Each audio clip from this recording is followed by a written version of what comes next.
Hey guys, and welcome to Evolution 2026, the Growth Summit, our second call of the day. Double trouble today. We are welcoming Rositsa, am I butchering your name? How do you pronounce your name so I don't butcher it again? Thank you for asking. You're doing pretty good. I just go by row, like row your boat as it's easier, I like have that. to trip over it. Yeah. Thank you for I can asking handle that. it. And thank you for having me. I'm so excited to be here. I love what you guys doing. It's amazing. Movement forward and Yes. upwards. The energy has been incredible, and that's Mhm. why today is a special day. As we were talking off camera, the team and I got together and we decided no paywall was needed for an event like this. We feel every one of our 33 faces and more need to be seen. These conversations need to be heard. We think long term there's a more that's going to come out of these conversations, so we're not hiding them anymore. And to have you in the conversation that we're about to have right after that decision, I think is perfectly aligned. So, Ro, why don't you let our community and listeners know who exactly are you? That happened in divine timing. Well, how much time you got? I came to school in April 2025, so that's 8 months ago. And I came by accident because I had two accidents that I was in. And that prevented me from going on with my life as it was planned. What was planned was a summer European tour. I'm an artist, DJ, and producer, and I tour the world. And the other thing is Burning Man. So the European tour and the Burning Man had to be canceled because I had to go to therapy 5 days a week. Yeah, and I'm getting better. I'm better now, almost to full range of motion. But it was pretty hard for me to, swallow that I needed to cancel it, and mainly not so much about for me type of thing, but mainly because I had to have these very difficult conversations. First, difficult decision. I need to cancel this for my house so I can take care of it. For me, it was very difficult to talk to all these people and bring them the news and disappoint them. That I was booked for shows, and then next thing you know, I can't make it. Of course, they knew months in advance, but still, for me, it was very difficult. But I made sure that I over-explained myself, and I give them enough time to where everybody was kind of good, comprehending the situation and all that. So anyway, I had to sit on my butt, obviously not tour. And for me, that's very difficult. So I'm like, okay, what am I going to do now? So I went to school, and I have been invited to school like 6 years ago by Sam Ovens because I'm his student for many, many years. And love the guy, but at the same time, school I picked like a few years ago, and it was, I don't know, another social media or another courses. I have Kajabi for years. I don't know. So I didn't do it, right? And yeah, I took another look in April, got in, and I was like, all right, let's see this community thing. And I have experience for building communities from being an artist, because an artist doesn't become a successful artist just by being more talented or pretty. No, it is a whole community behind. And if you're not there for your people, they aren't going to be there for you. So I thought I knew a little bit about community, but not really. When I came to school, I was like, oh boy, there will be a learning curve here. So I need to make a community. Which one is the lowest hanging fruit for me? Piano, because I grew up as a classical pianist, doing concerts and all that 9 years. And then I've taught for decades, still do. Not as much as in the past, but still do. And I have great success with it. A lot of my students also have great success with it. So I was like, piano is the lowest hanging fruit. And from my previous knowledge of other platforms, I'm like, oh, let's niche down as niche as possible, which is kind of a mistake in school because it's not as big as a platform. Even now, it's not. After the tsunami of Hermosi, it's not. But anyway, I thought I did the right thing by picking the lowest hanging fruit and very niche down. And while I'm learning, I wanted to help a ton of people in the process. So it's like a win-win. And, we started getting people that aren't just into piano and aren't interested in playing piano per se, but they play different instruments, and then singers and producers and DJs and music industry professionals, such as like music supervisors, the guys that take your music and put it in commercials and movies. those. So composers and also music lovers. People just came in because they wanted to listen to beautiful music. And just people just started coming in, all kinds of people that just came to vibe with us. So, I was very open and fluid with like how the things are developing naturally and didn't want to restrain. This is how it's going to be.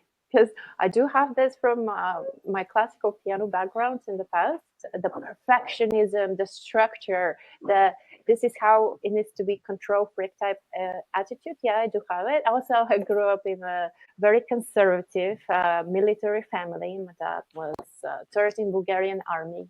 So the structure and the discipline and the very, very conservative thinking was there since early childhood.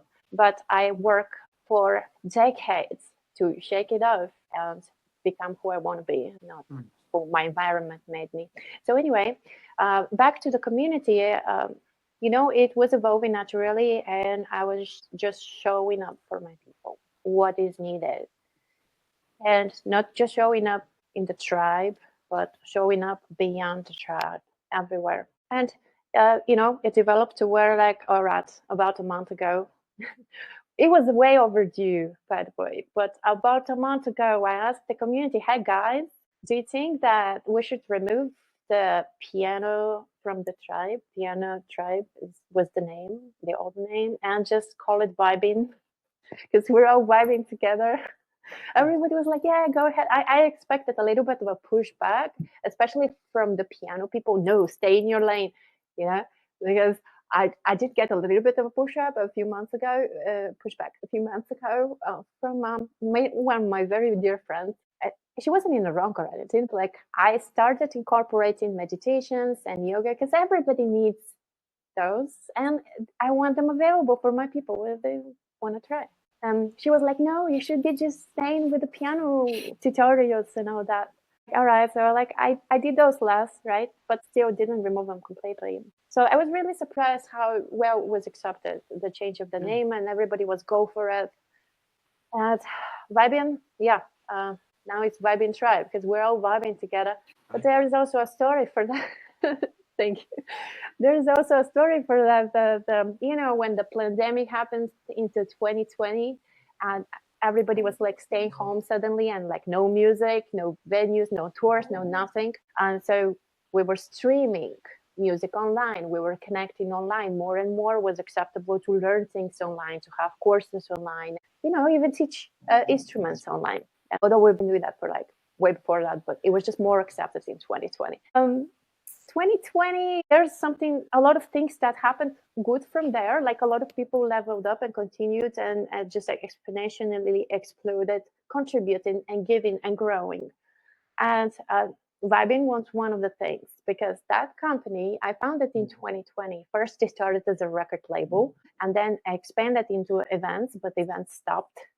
And then someone from Thailand hit me up with her daughter is a singer, like little kid, so cute, very very nice and adorable, and she wanted support on social media, and then a few days later, another message that they're having this huge typhoon that swiped up a bunch of cities and leveled down over 40,000 houses. Wow. And the people were misplaced, and kids were not able to go to school, and some are going to shelters and things like that. And for me, it sounded crazy. So I was like, well, what can we do? We did a virtual festival for 24 hours. So I live in LA, so I know a lot of music industry people and musicians. And like, it's a small circle, even though it seems like it's big, and everybody knows everybody if you're in the same, environment. So anyway, I reached out to some of my friends, musicians from all kinds of like bands and singers and DJs and producers. Everybody that I knew, I hit up, and I was like, okay, we're doing this virtual festival.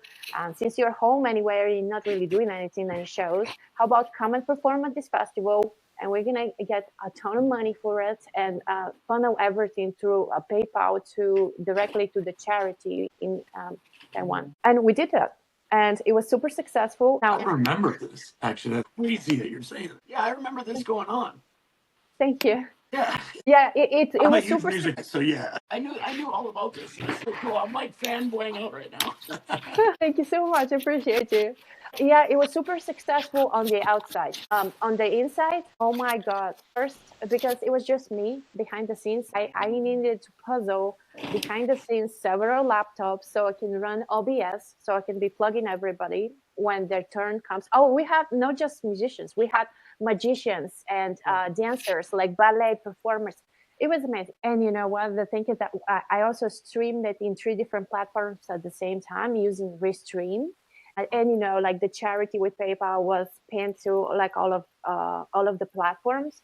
And I was really trying to respond also to the comments, but that was really not doing very well, honestly. But the thing with that is that when you are distributing streaming platforms, and if the content has been released previously, because you know, guys like Zuckerberg don't care, okay? So he doesn't pay royalties for music distribution. So therefore, they block your videos or take it down. So that happened to YouTube, Facebook, Instagram. Where else we were? Or it doesn't matter. Those 3. So back to what happened with that festival is that's where like the essence of vibing was really thriving, where this is what we're all about, to bring people together through music. And doesn't matter what's the way, whether it's going to be online, whether it's going to be doing yoga at a festival and we're having a stage, whether we have a bunch of art cars. Now we're building art cars also. That's our festival stages. And we are putting our artists on those stages, and they never would have a chance otherwise to perform at those big festivals if it wasn't for us booking them. So it's everything is very synergetic. Our radio show, our label. So like vibing has a history of like 2020 is when was the birth of it. And as much as I felt like I'm falling behind as an artist, no, I was falling forward as a leader and disruptor of the music industry, because that helps so many artists right now and inspires so many. I have goosebumps just saying that, you know, it's amazing. I wake up with a heck yeah, it's me every single day because of it. Ro, I'm going to go even further than that, because I used to live in a city that I think it's near and dear to your heart, called Ghent in Belgium. And there's a huge music scene there as well. And I know for a fact from my immediate environment that there were so many people in the music industry who had mental health issues, committed suicide, and fell into deep depression and all kinds of addiction because of the COVID situation. So I think that I will go that far that you probably saved people's lives with that move. And probably not just one of them.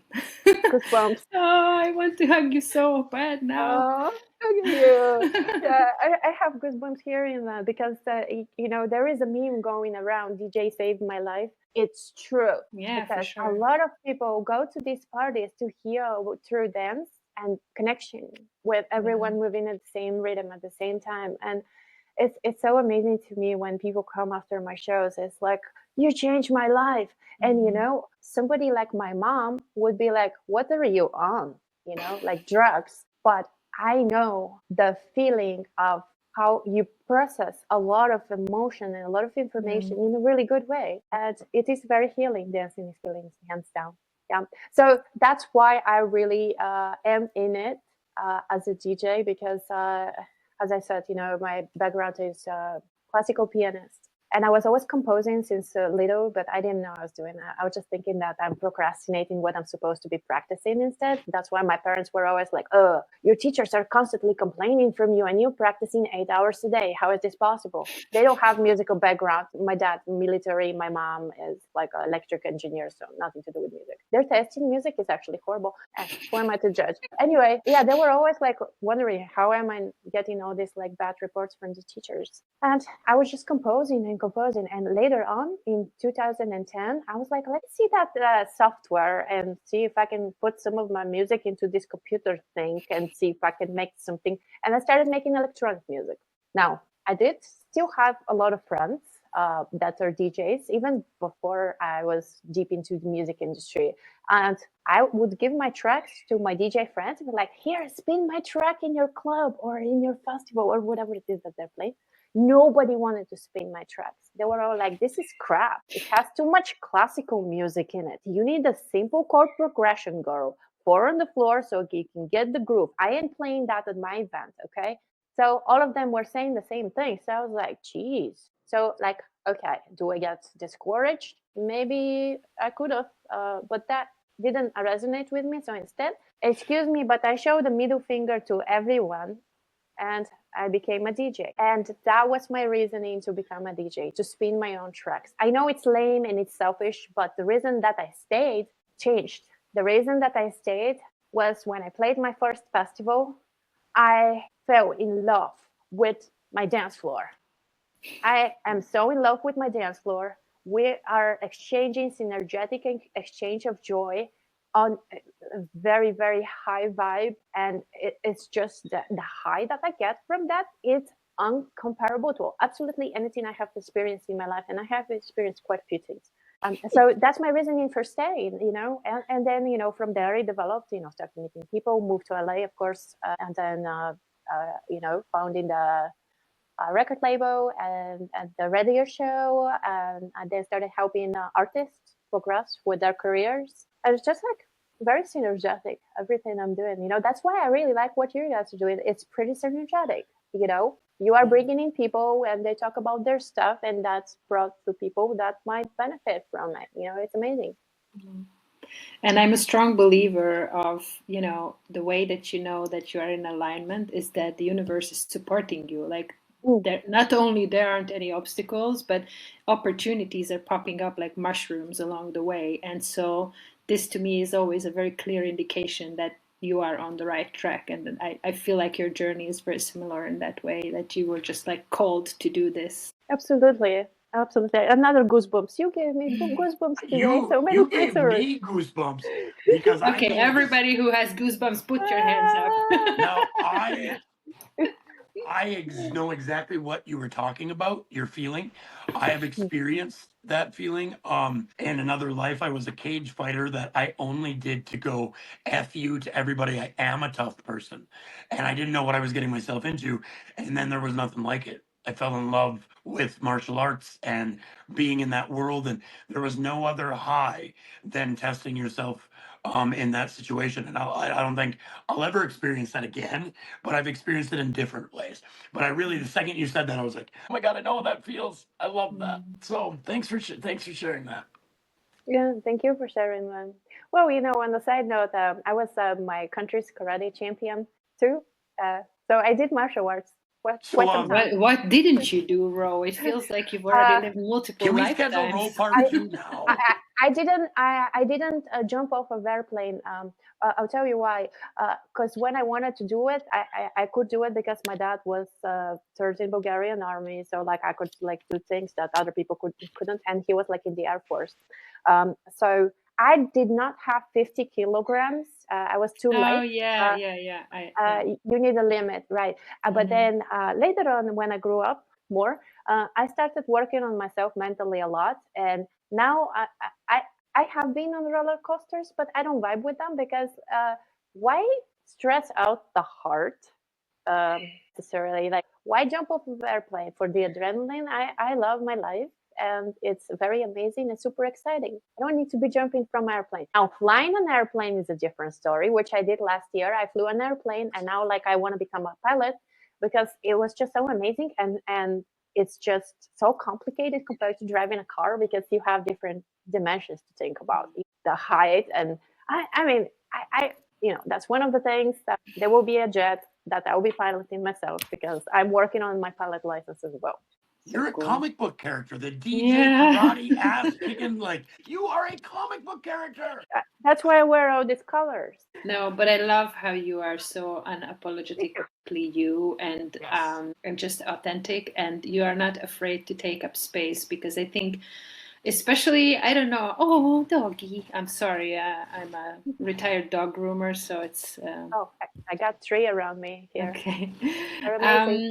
So it's maybe something that has to do with our ancestry, because I'm also Eastern European, and I think that especially at that era when we were born, individualism wasn't encouraged, to say the Yeah, least.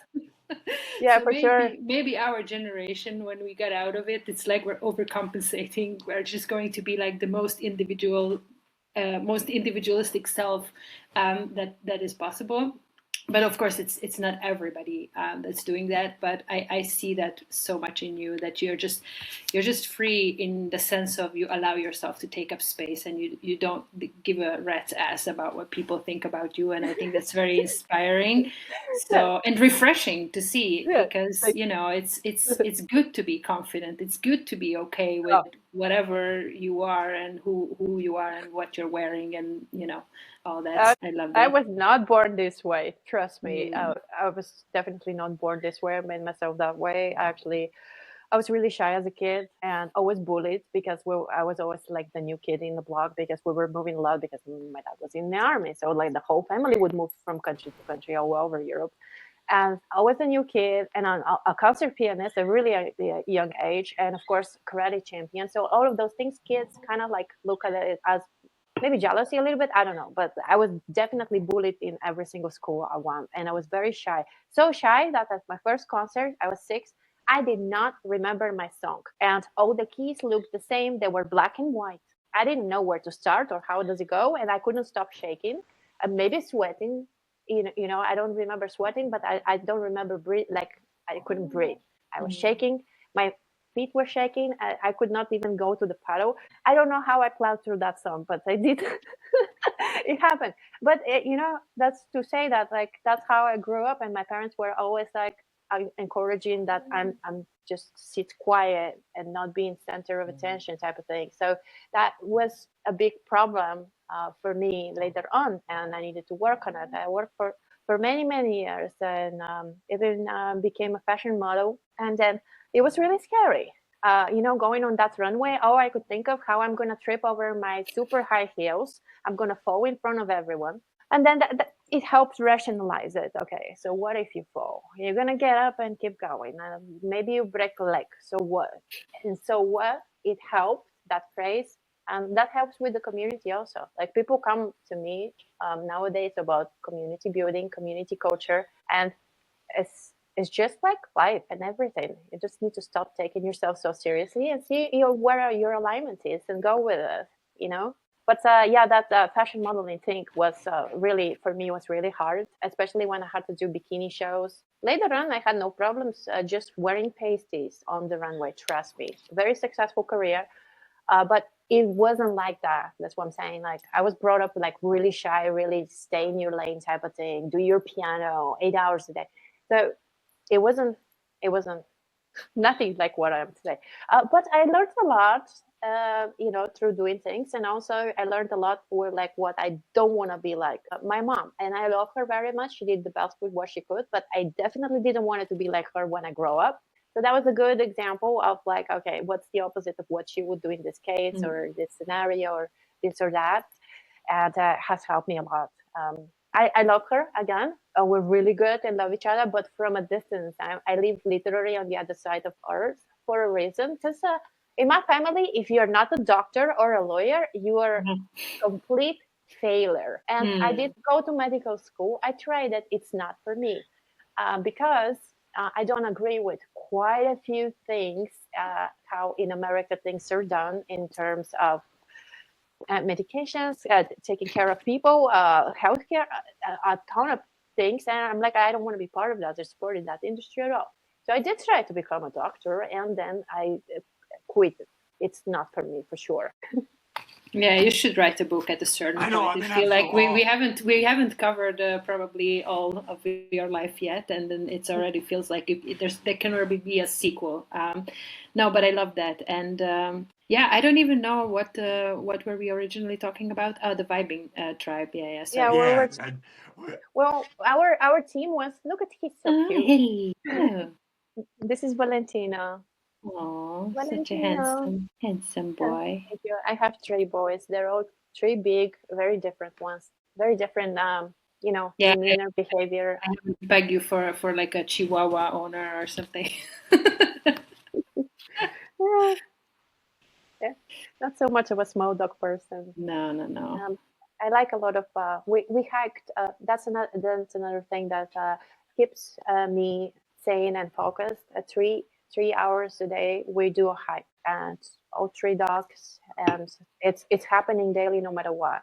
So it's very important to keep yourself fit and sane so you can show up at your best for your people. Keep your own cup full before you give to others. Yes, absolutely.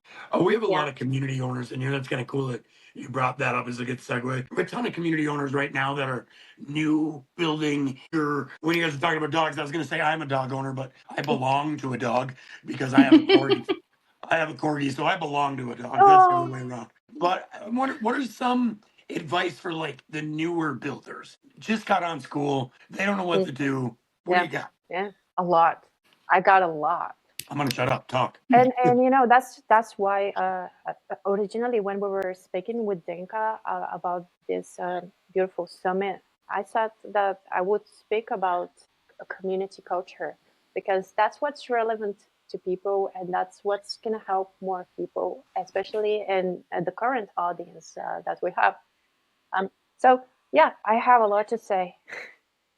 Community building is one thing, and then community keeping is something else, and then community culture is something else.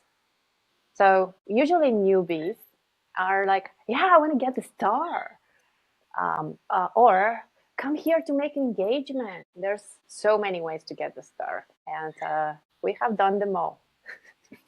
There's probably more that we haven't yet to find out, but we're learning new things every day.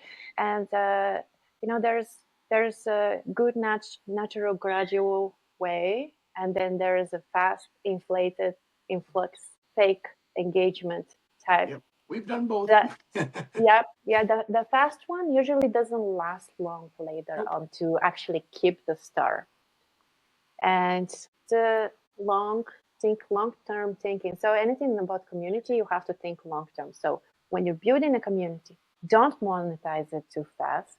Don't think about it even. Gather your people first and see how you can help them and help some people. And you will be told what's needed. Then you make it, and then you sell it. Maybe ask for what they would pay for it. Like a lot of people, I like dynamic pricing. If we talk about monetization, maybe some people are a little bit further, in their journey and are already monetized and all that and all that. So dynamic pricing is really good approach when you're looking at monetization, but don't monetize too early because that's just going to turn off people, And even if they don't share with you, it will be like a mental thing. Kind of like, a lot of people give an example going on a date, meeting somebody. You don't just take their pants off and bend them over in the bar. You probably want to get to know them and know their name and buy them lunch and maybe you go to a few dance events, something, a little bit more get to know each other and see what they need and maybe give them a gift of what they need or what they want. Maybe they want flowers. Maybe they want some hair stuff and you give them what they want. And they appreciate that. It's like a synergetic exchange, kind of like on a dance floor, When you are on the dance floor, it's a synergetic exchange between me, the artist, and on my dance floor. We're one. The moment I start looking at them from high up in the sky, nose up in the sky, that energetic exchange is interrupted. And people go get a drink or whatever, they get distracted, It's a subconscious thing. But the same thing with community is super important. How do you even get there, and how do you post, and how do you show up? How do you show up? Well, what I do is like, first of all, what's my state? Like yesterday, I was out of commission because there was something happening in one of the communities that I needed to take care of it, and I did not like it. Had to be done because there was nobody else to do it, and I was just like mentally not very good to be shown up in front of people because I show up at my best for my people. That's a given. If I'm not at my best, I get out and fix myself. How do I fix myself? Sometimes I do hikes. Not sometimes, but that's a daily thing. But I don't always do the to fix myself. It's a must. The hikes with the dogs, it's happening. But sometimes, it's just breathing exercises or a nap. Food helps. Nap also. Both very necessary. But like you wanna show up at your best. Whatever the best is for you, that's what you want to bring to the table to your community. Because energy translates. You can tell me one thing in so many different ways, and all these different ways would mean something else, even if it's like you think you say the same thing. Because energy translates, just like with music, energy translates. Some music makes you just like, yeah, and some music is like, hey, I don't know how long I can listen to that. So it depends from person to person, and for community, that's super important how you show up. Center yourself, fix yourself, whatever, and then show up for comments, for posts, for everything. Back to the dynamic pricing, because that might be interesting for some people. Yeah, I like this because it gives a chance to people to. There's people with different budgets, right? Maybe $50 for somebody in the United States is nothing, $50 or a euro, whatever. But somebody in India, $50 is a lot of money, and depends on like also the social status within the country as well. But what I'm saying is that like $50 is $50, but it's different $50 for everyone, or 500 or 5,000. So I like the dynamic pricing of actually asking people, what is that worth for you? I recently shared something in my community, and it was like, I'm going to help 2 community owners in the month of January. And here's what I'm going to do, da, da, da, da, da. And it's similar work to what I do in the tribe and in Gosify. And obviously both communities are successful, although like Gosify is 10,000 people and the tribe is like a little over 300. But it's growing. I don't care about numbers, but the amount of people that you have to manage, it also changes the amount of work you need to do, and how do you do the work, and how do you delegate the work. That's why I mentioned that. Because it's very different to manage a community with 10,000 people and then a community with 30 people or 300. But if you have good principles and good foundations, this would build up to where, as you build in, it builds with you to where you don't have to worry too much about the stuff and the numbers growing or not growing or whatever it is. And I learned that from social media. I don't care that I have 20,000 followers on Instagram. Somebody has 1,000. Okay, I have more than them, but somebody has 3 million. I have less than them. I don't care. Yeah. I don't care. It's how I show up. I actually ditched all my socials. Not ditched, but like kind of like don't go to them anymore, except when I'm promoting a show that I'm playing. That's the only way reason I go to socials. Since I'm in school, I live here, and the socials repel me very like a lot. I go in and out faster than I go to the bathroom. Yep. Just to promote a show. That's it. And it is what it is. But back to the dynamic pricing, why I'm going there, because like that might be relevant to people. I like that a lot. Ask people, what is this worth for us? So what I did with the community, like I'll help 2 community owners, like what I do with this in this community, and give support. And then what is that worth for you? Ask the chat. Hit me up with a number in the DMs because and you're not just gonna sit and look pretty. I will teach you and I'll help you, and now this is done with you and not for you. I'm not gonna like take over, but I will teach you and hold your hands until you need it. Anyway, was that worth for you? And I left it up, and whatever happens in the DMs, it's beyond that. But there's that an example of dynamic pricing. Another example of dynamic pricing is somebody's business. Like it needs like a total remodeling of old-fashioned system with courses and treating your community like an email list and wondering why your sales tanked, and that guy's making millions. But now by sales tanked, for us that's probably nothing, because still makes a few $1 million. But for him, that's sales being tanked. Okay. So compared to many, many millions, a few millions is way less for him. For me, it's like, that's still great, but I see where he's at. So for him, for me to help him, it will be $40,000. So why? Because I know it's going to make him a lot more. And actually, it's way less than what I should be charging him. For somebody else, would be 10 grand, depending on like what is that going to do for his business.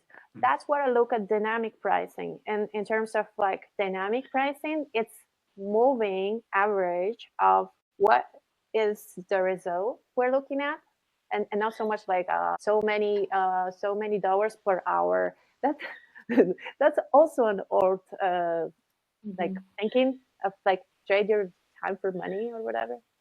I would much rather work for free and be happy and then make a ton of money somehow in the process later on, but not per hour. I don't want to be thinking per hour, you know? Otherwise, why don't you just get a job? Yeah. Mm. Yeah, it's really funny because when we were talking about the dynamic pricing, what popped into my head, it's kind of the opposite end of, or the kind of other side of this way of thinking. That, for example, in Switzerland, when you get the speeding ticket, it depends on how much money you make. It's a certain percentage of your income, because imagine it's like $50, what you were saying. For a rich person, it's like nothing, you know, he can speed all he wants because it's, you know, ridiculous. He can afford it. So I really think that it's actually a more fair way of giving out fines, and why not apply the same to making money as well, right? Like it totally makes sense to you, to me. So yeah, just little. Yeah. So you can't really do that in Skool with the tier structure as it is right now. So for a monthly subscription, that would be something that maybe ask the people and see if it's like you can get like middle grounds between what your people think it's worth, what is it that you're offering, and what you think it's worth, and give it time. Don't rush. Meditate over it, sleep over it, like they say. Maybe more than one sleep would be smarter. But this dynamics pricing that I was referring to and can be done in Skool would be done via classrooms, because we don't have this option as like the tier structure as it is right now. You would have to be in a classroom and you would have to be on an individual basis, one-to-one. It's like create a course, you know. You agree with somebody that you get paid $3,000 or $300,000. I mean, you can't do more than $10,000 at a time in Skool at this time. But if you want to charge somebody 20 grand, and they would have to purchase the course twice. So, but anyway, this is done in the classroom right now for Skool as it is. But they might come up with because the platform is really moving really well. It has been in the past few months, and then last month it feels like everybody went in Christmas break. A lot of things broke, but it's a good platform. So they are usually listening to the well, the developers are listening to the owners, but like the owners are there and are listening. So sometimes when it makes sense, they come up with a new feature. Make it better. It's been improved so fast in the past since I'm here, since April, very fast, you know, and people have been listened to. So that might be something if it's needed. I just don't think that there's that much demand for it. People like to have, most community owners like to have the subscription structured, and that was requested for a long time. You know, it was not possible before. You had to do a community with certain price or free, and then that came like recently out. I don't know, maybe a month ago, 2 months ago, something like that. But before, if you had to go around it, which now it's also like a way to go around it, if you want to change the price or you want to like give somebody some incentive and something cheaper, like a membership. What you do is you go on the back end and you change the price of the community. That's what we were doing before the tiers came out. Change the price of the community, bring whoever, and then change it back to where it was.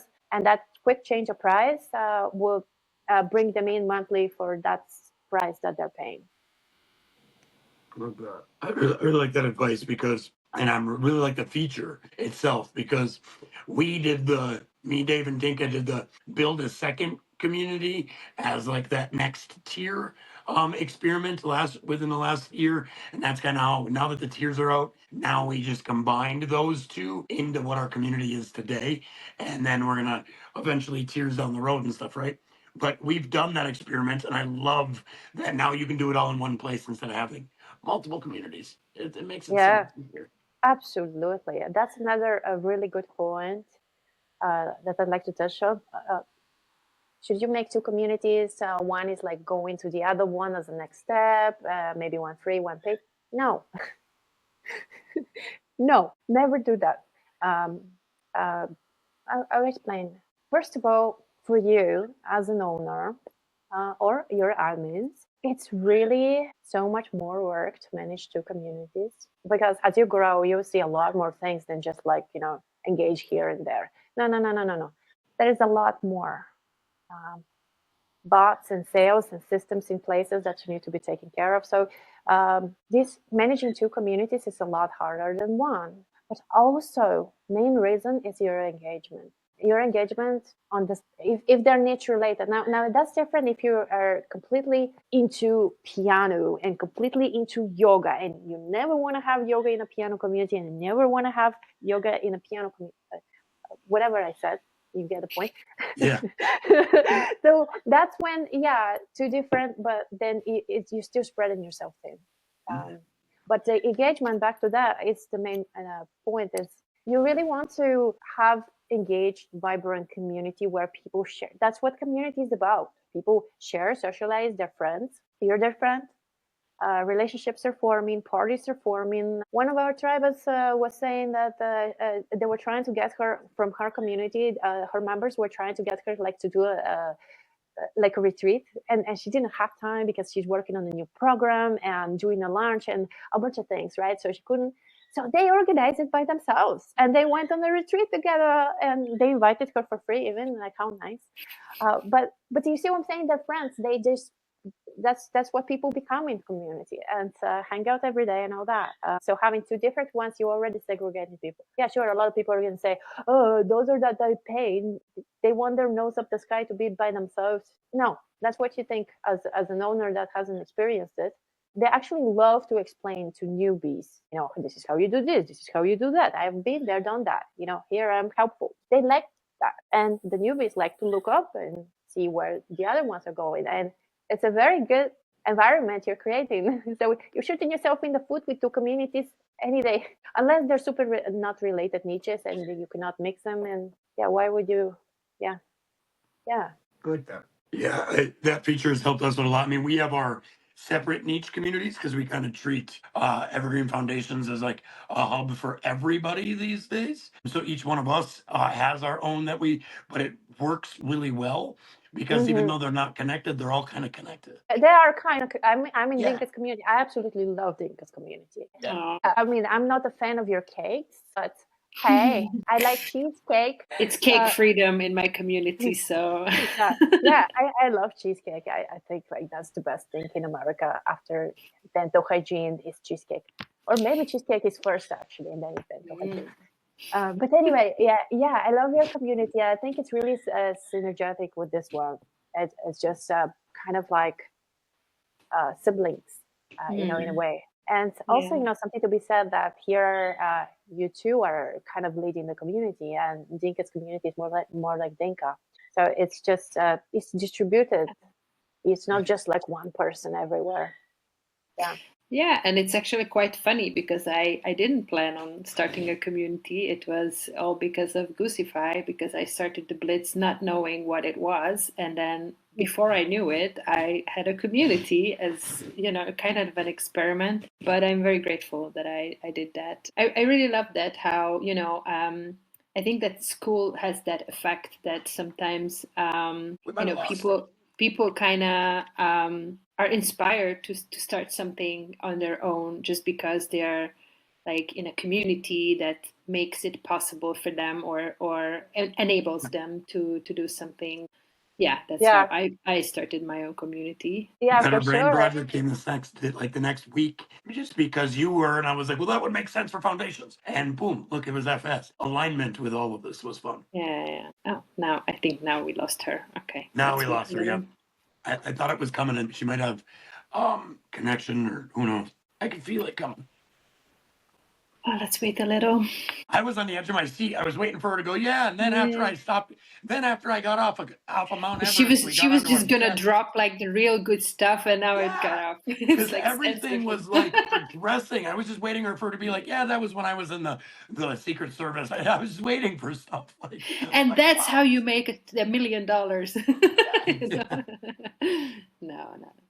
No, honestly, everything so far has been amazing, and I knew that from even before we started. She's back. There she is. Hi, can you hear me?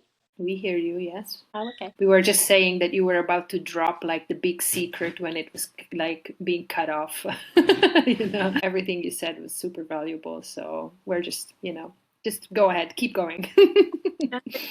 So we were kind of just getting off of the tiers, and like we were kind of talking about how great that was. What are some other features that you utilize in your Skool community for your members? Like Skool features? Yeah. Yeah, I'm not so much of a feature person. Okay. I mean, like, I use absolutely everything that's available, but there's not that much available. This platform is made simple for a reason, and I'm more like focused on community culture than features and what's important for people and what moves the needle for them versus features. I mean, like, give me an example of features that you use. I was just kind of going on a question just to get you back somewhere. You just talk about what you want to talk about.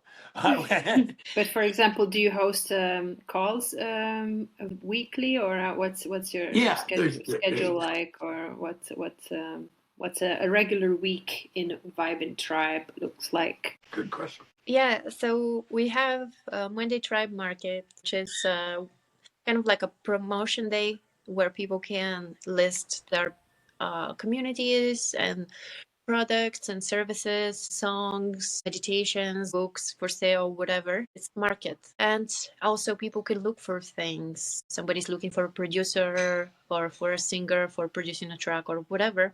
And that has helped a lot of people to collaborate, That's Monday. And then we have a Friday.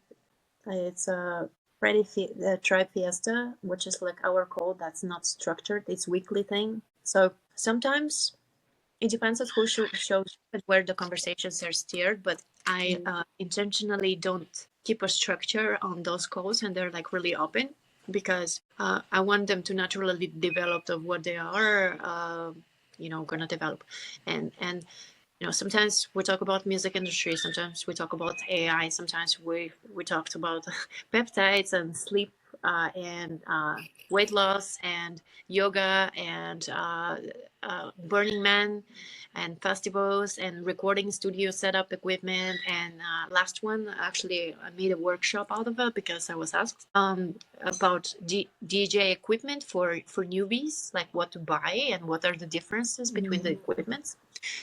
So people find that valuable. So I was like, okay, I'm going to hit record. I usually don't record those, but I did. And there's that. So I can kind of see what they need and what they want. And I'm there for them every single day. And when I'm not, they know. But do you have like a structure for your whole week in Skool, or do you kind of wing it, or is it something in between? Because this has come up already in one of the calls. Yeah, it's both. It's both, and that's why I'm really excited about quite a few things that are coming out on Skool. I can't talk about them yet, but yeah, there will be options to do a lot more with posting. But yeah, I do both. So I have not really an agenda, but kind of like a mental note of what I would like to be put out there in terms of content, and then feedback for it and questions and things like that. And then also I've got the part where it just I feel it and I post it. Yeah. Like, Yeah, I feel like that's where the magic happens. You know, you have to have some sort of structure to give your members an idea like what they can expect from the community, but then you should always have room for like the in the moment kind of magical inspiration stuff that you can just interject whenever you want, because I always try to think about my community like I'm God in there. You know, maybe it's like not in a toxic way, but you know, it's like my little ant farm. So I'm the creator of the community and I set the vibe in the community. So I don't want to limit myself like Monday this, Tuesday that, and then nothing else, because it's like then it feels like the military, you know, that it's just like all scheduled out, and then maybe it's fun for some people, but I'm definitely not like that. So I also don't want to attract people like that, because it would not be a match. It wouldn't be authentic for me to show up in that way. But I understand that for some people, maybe that gives them kind of like a safety feeling that they know exactly when to expect what. Yeah, and you know, something to be said that people are looking for certain things sometimes, and they don't want nothing else. Like I have this one member that only cares about courses, videos, trainings, and she doesn't care about engaging in the community or being in the community or meeting anyone. Like, she doesn't care about that. That's a specific example, but there's quite a few of those, and that's okay. But if they're in your community, you need to have something for them as well, especially if you're that vibe with them as a person. Now, if somebody like that I wouldn't vibe with, I wouldn't even have it. Like, why are you here?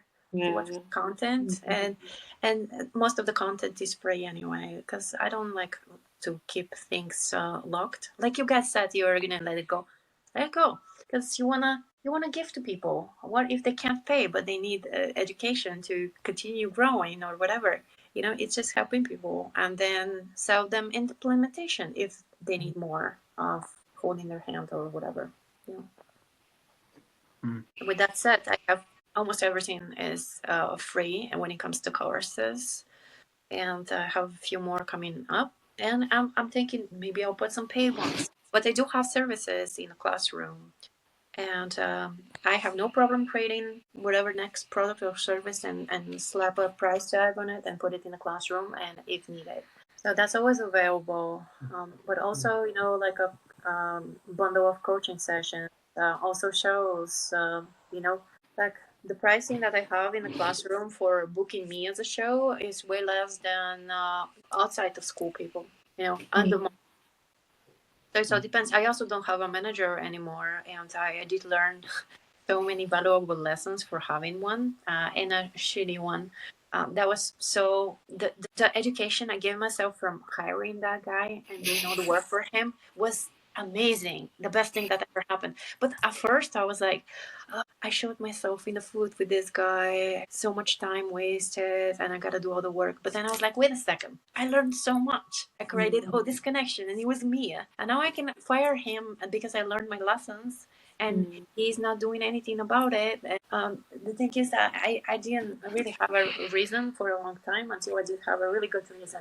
And the reason was he allowed somebody to put my name on a billboard wrong. And I'm like, well, a lot of things, but that I cannot show this on my socials because it looks unprofessional, and I cannot. So tell them to take it down and fix it. And he was, I want to keep this PG, but yeah. Anyway, he acted like a sissy girl and couldn't do that. Like, oh, really? Well, if you can't do that, guess what? I can fire you. And do that. Like, we are losing your voice a little bit. Sorry, can you hear me better now? Yeah, there you are. Good. Hunting for The universe censored you anyway. But yeah, the thing was this, with that is that I said, yeah, watch me, I can do it. I'm not showing up, and I didn't show up. Instead, I went and I saw my boyfriend time, and we had a good time, and didn't play that show. I really love that about you, that you turned something that was seemingly difficult or bad into a positive thing. Like that mentality says so much about you as a person. You could be like, oh, why me? And all this happens to me, and I don't know what. And then you just kind of, yeah, that was a super valuable lesson, and just, use it as fuel to go forward. I really love that. Thank you. I think it takes one to see one and to recognize it and change it. If you start seeing it, then you can change it. And I started seeing it in myself when I moved out of my parents' house. I was like, oh, I noticed that I wake up with like, oh, let me see what am I worrying about today. And that went for years, and I was noticing it and noticing it. I was like, how do I change that? And then I noticed that this came from my childhood, from my parents, because they were like that. So I took it from them. Yeah. And then, once you notice it, you can change that. But then there's the worsen part, and there's the why me victim mentality. I was that too. Yeah, sure, I was. But then I saw it, and I was like, yeah, now it's more like try me instead of why me. It's different. Yeah. But they still have it. I notice it when we talk on the phone, and when we don't see each other very often, but like when I have a tour in Europe every 4 or 5 times, I would stop by Bulgaria to see them. And I notice all these things that I have worked for years to remove. And I'm like, not too much time. Yeah, very relatable. Yes. Yeah. No, especially when you work on yourself for such a long time and you come such a long way, I think you also become much more sensitive when you start to see the patterns from your old self, and then you don't want to go back to it. That it's like it's even bigger contrast. Like, no, I know that too well. So it's as you were saying that you love your mom, but you don't want to become her. That resonates very much as well. It's yeah. Yeah, and I think that most of the things that I have learned about community building is from me showing up for my people as an artist. It's like, don't be afraid to show your community this or that. And I understand structured days and all that, so play it safe, but also share with them how you feel or whatever. Little things that matter makes you human. The human connection, what actually makes a community good community. This is the human connection. And a lot of my friends from school are better friends than any of the friends that I have had in the past. And that might sound really pathetic to some people. No. But, I can tell by how we show. And then that makes you kind of notice your real life friends, and how like sometimes there's like an agenda or what's Your sound is breaking up again, Ro. Oh, I'm sorry. I don't know. I guess we have problem. How is it now? Yeah, it's better now. Yeah, and I don't know. I'll just this way. Well, I think it's a good segue. I have a question because we're talking about human connection, and obviously that's what community should be about. But so, what's your stance on AI and all kinds of automated stuff here in Skool? And what's the good stuff, and what to do and what not to do? Yeah, that's a very good question, and I can go so many ways with this. But I would do what's more relevant for most people, and that would be like using AI for posting. I understand that some people English is not their first language and are using AI to translate. That happens, and no judgment there. But but then there's those that use AI to make a very long copy of, smart written and makes sense or whatever, but then you see in the comments that that person that is in the comments is not the person that wrote the copy for the post, and that already, it doesn't matter what was the reason of writing, and with AI it connects, it makes you not trust the person. What else is fake? But I use AI for generation of images for like flyers for our events, something to design, like a picture, like a for example, Santa Claus played DJing, something like that. I have many examples of people using AI to make music with, and the music nowadays, I mean, like at first it wasn't that great, like back a couple years ago, but nowadays, some of this AI music is better than most producers I know. It's so good. It's very good, soulful, like with vocals and everything. Like you would not even think that it's AI unless you know it. And of course, depending on like which AI and whether if it's paid or free, there is a difference in of definitely in the sound. But some of these, it's just mind blowing.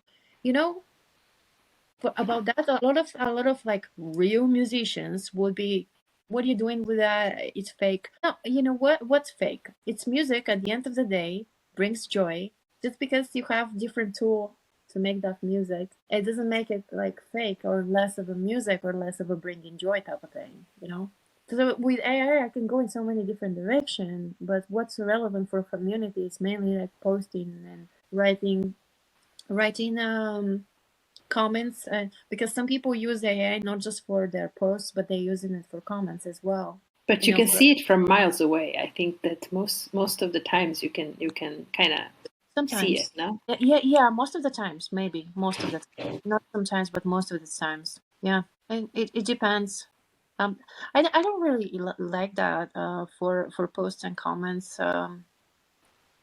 There's so many different things that you can use AI for, and you know what, you can't write a sentence just in a plain English.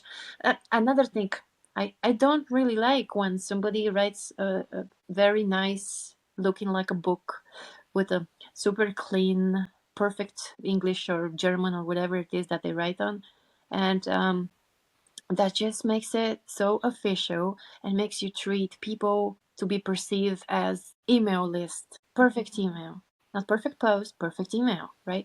And more people do that people that owners of groups that are treating their people as email list, as dollar signs, and that just automatically gives this impression of energy translation of you're treated as being, you want to be sold only and not really connected with, and that's a very big thing on Skool also. It just repels me so much, oh my gosh. And a lot of people are doing that, and they think it's the right way. Well, actually, I think that's the biggest appeal for me, at least in Skool, that it's not like social media, it's not like Facebook, it's not like Instagram, it's not an echo chamber. There is no algorithm. You create your own vibe, and I think that's the correct way, or at least what feels true to me is to lean into that, right? Like we don't want to create another Facebook or another Instagram. We have that already. So and you don't want to use the same techniques then to interact with your people that you are using on other platforms, because that's just not going to work, or at least for the people who are here for those reasons, because they don't want to be on Facebook and Instagram. Nothing against those platforms, but it's just not my jam. It's like it doesn't work for me. And I know that some people, I think it's also kind of a generational thing. Like there's the different demographic for all different platforms, right? But I think that Skool is different for a reason, and we should enjoy that and benefit from that. And also it's a dynamic platform, as you probably know even more, that there are probably a lot of new features and new things that are going to be released. So that's also very exciting. And that's also the fun in it, that it's nothing is permanent. Like you can just have fun with it and try things and see what's your community is reacting on it. And it doesn't have to be forever. It's like, oh, okay, well, that was a fluke, like moving on. Yeah, but back to this post, you see that a lot, way too much in Skool, and just like the perfect written copy, and it just makes me roll my eyes. Yeah. And most of the people that do that, they just do that and don't do anything fun, anything like, just tell me something about your dinner. How many times do you post about your dinner? Oh, you're talking to the wrong girl. And your stuff is good also. It looks very yummy. So, but it's like, you don't overdo it, but you are sharing that you're human. Your dinner, everybody's got dinner. It's relatable, or everybody's got like a Christmas favorite song or a song that they don't like. But yeah, but don't like, because there's one person. I love him much, but oh my gosh, just what's for dinner every single post, and that's, you cannot overdo things. You wanna spruce it up and just be human, like you're hosting a party. Yeah. All right, Robert. We also want to be respectful of your time, so I don't know if how are we with time?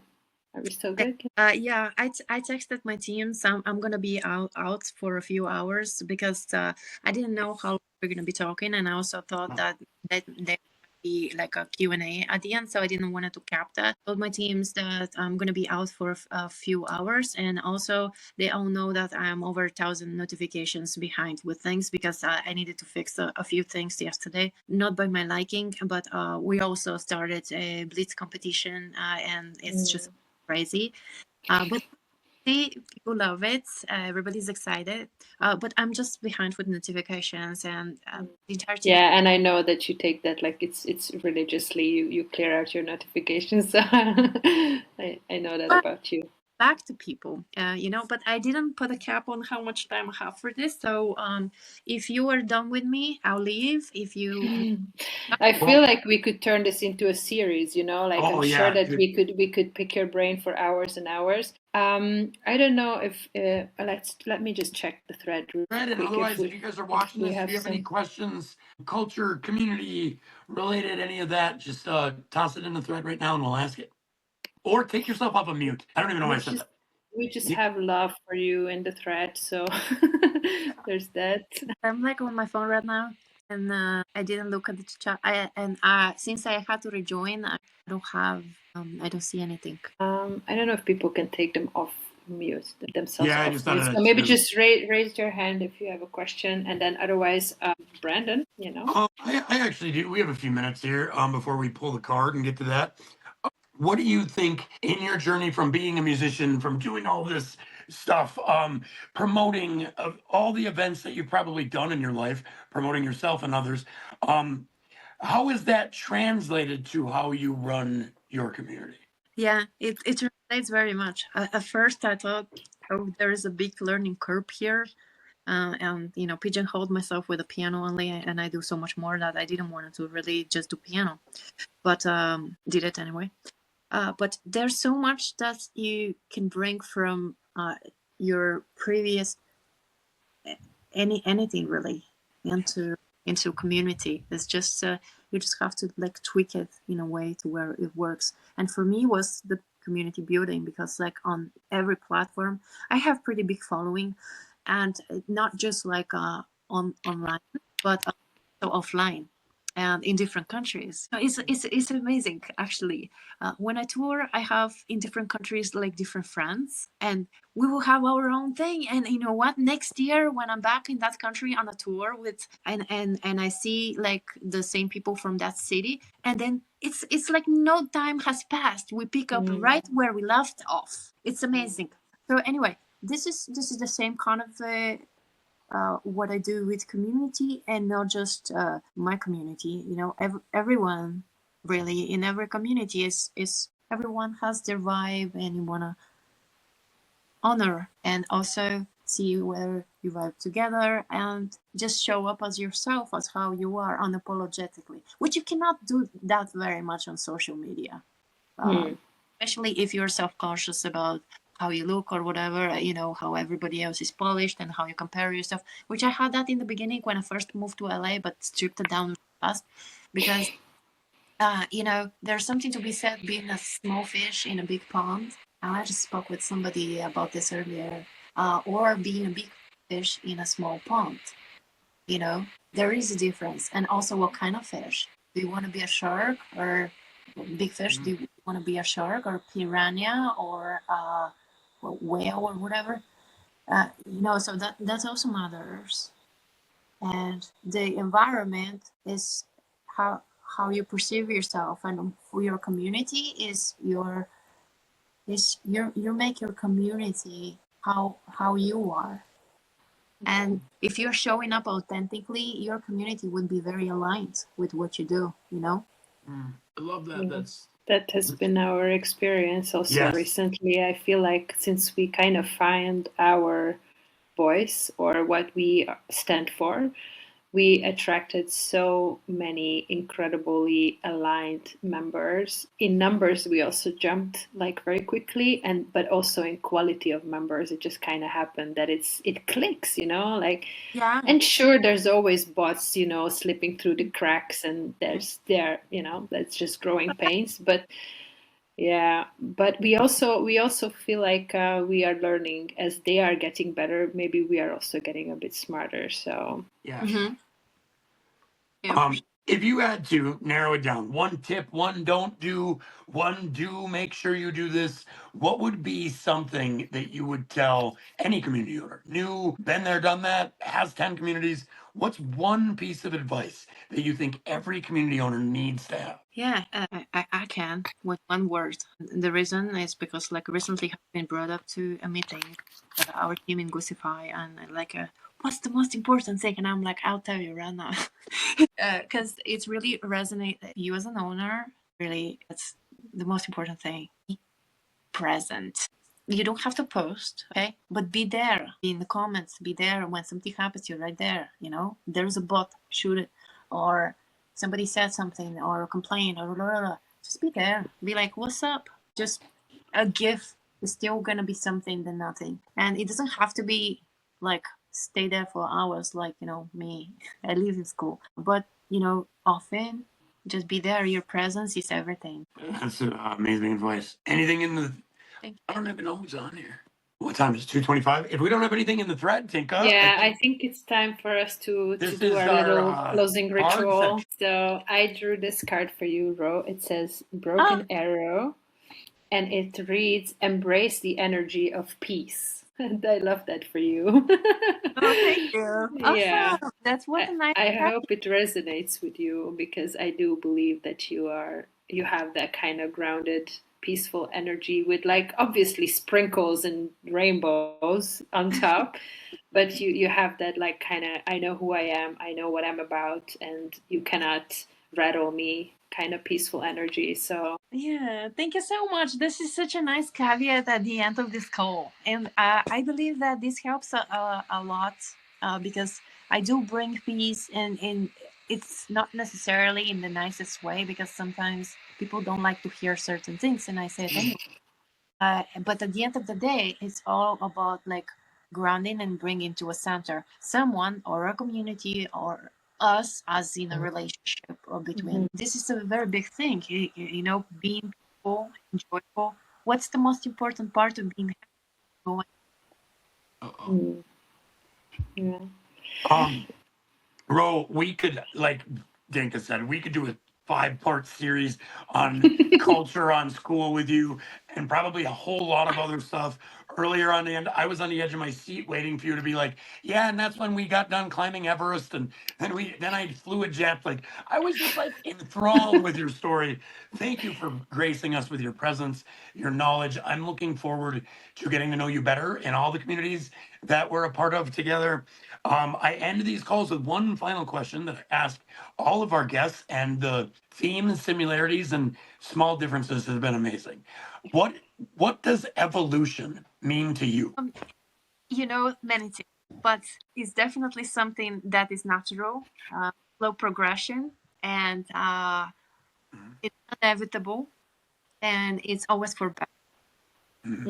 Couldn't have been a better answer from you. I appreciate you so much for doing this. It's been awesome. Everybody, we're rolling. Like, we've only done like 8, 9 guests. We had 2 today, so we've had 9 guests, and we're doing a 33 total. Keep up with it. Let all your friends know that we opened it up for free, and let's pack these calls. Let's keep it up, and we'll see you again tomorrow, guys. All right. Thank you so much, Ro, once more, and then we'll see you on whichever community on Skool for sure.